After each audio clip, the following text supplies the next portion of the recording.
سامعین ذوالفقار، جب اللہ والوں کی یاد میں کوئی محفل سجائی جاتی، جس طرح محترم نقیب محفل صاحب نے فرمایا، مجھے بتا رہے تھے کہ یہاں سخی حیات المیر المعروف زندہ بھی ان کی بیٹھک ہے۔ نہ جانے کس دور میں، نہ جانے کس وقت یہاں آبادی تھی یا نہیں، کسی نہ کسی دور میں، کسی نہ کسی وقت میں، کسی نہ کسی لمحے میں وہ اللہ کا نیک بندہ یہاں بیٹھا ہوگا، رب کی بارگاہ میں اپنی حاضری لگوائی، سرکار کی بارگاہ میں اپنی حاضری لگوائی۔ میرے رب کا قرآن اعلان کرتا ہے، بسم اللہ الرحمن الرحیم، ان رحمت اللہ قریب من المحسنین، اللہ کی رحمتیں محسنین کے ساتھ ہیں۔ بے شک جب اللہ کا وہ نیک بندہ یہاں بیٹھا، اللہ کا ایک مرد قلندر یہاں بیٹھا، نبی کا غلام یہاں بیٹھا، رب کائنات نے اس جگہ کو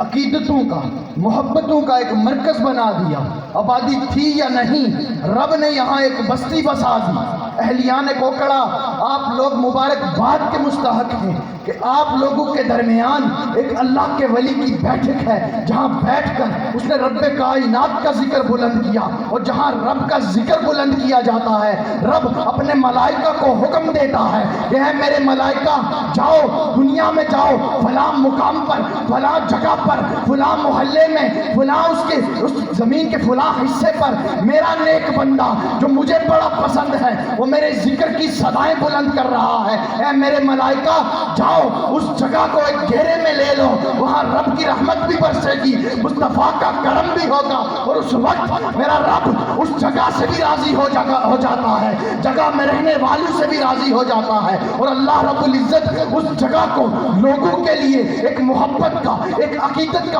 مرکز بنا دیتا ہے کہ جو بھی بندہ کسی نیک نیتی کے ساتھ وہاں جائے گا، رب کی رضا کی خاطر، رب کے نیک بندہ جہاں بیٹھ کر رب کا ذکر کرتا رہا، مصطفیٰ کی تعلیمات دیتا رہا، وہاں جا کر جب یہ مجھ رب سے کچھ مانگے گا، میں اس جگہ کی برکت سے ضرور اسے عطا کروں گا۔ یہ بات میں پاس سے نہیں کہہ رہا، رب کا قرآن اعلان کرتا ہے۔ حضرت مریم کا محراب ہے، محراب مریم، جہاں حضرت مریم اللہ رب العزت کی عبادت کرتی ہیں، اللہ کا نبی وہاں جاتا ہے، حضرت زکریا علیہ السلام وہاں جاتے ہیں، دیکھتے ہیں بے موسم پھل پڑے ہیں، پوچھتے ہیں کہ اے مریم یہ پھل کہاں سے آئے؟ انہوں نے اعلان کیا کہ یہ پھل مجھے میرے رب نے عطا کیے۔ انہوں نے کہا موسم تو نہیں ان پھلوں کا، انہوں نے کہا یہ رب کی عطا ہے، رب جب چاہے جہاں چاہے عطا کرتا ہے، کیونکہ وہ رب ہی تو ہے اس دنیا کو بنانے والا، پھلوں کو بنانے والا، درختوں کو بنانے والا، پانی کو بنانے والا، ہواؤں کو بنانے والا، آسمانوں کو بنانے والا، زمین کو بنانے والا، مخلوق کو بنانے والا، وہ رب ہی تو ہے۔ اس رب نے عطا کیا، موسم ہو یا نہ ہو، رب کی عطا ہر وقت ہوتی ہے۔ رب نے اس جگہ کو اتنا مقبول بنایا کہ رب کا نبی وہاں کھڑا ہو کر بے موسم پھلوں کو دیکھ کر دل میں یہ دعا کرتا ہے کہ اے رب کائنات، عمر تو میری گزر چکی،